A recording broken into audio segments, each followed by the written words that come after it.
Okay, one of the biggest questions is how do I figure out um, how many days for when I try to figure out exact and ordinary interest. So let's go ahead and take a look at how we do this. So let's imagine that we have something that was a certain amount of money was loaned, and I think this is off of one of your homework assignments. I think it's chapter 10, word problem 2.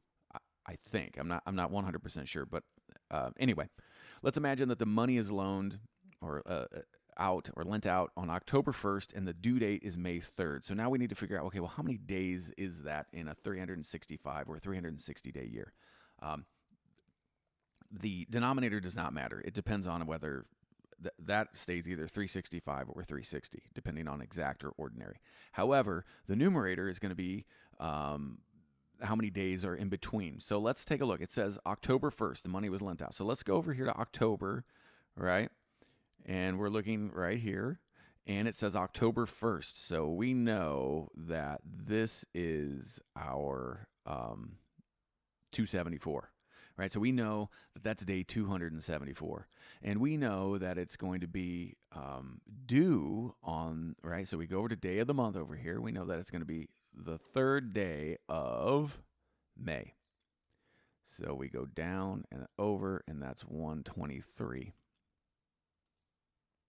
And now we need to figure out, well, okay, how many days is that then? Okay, so we take the 274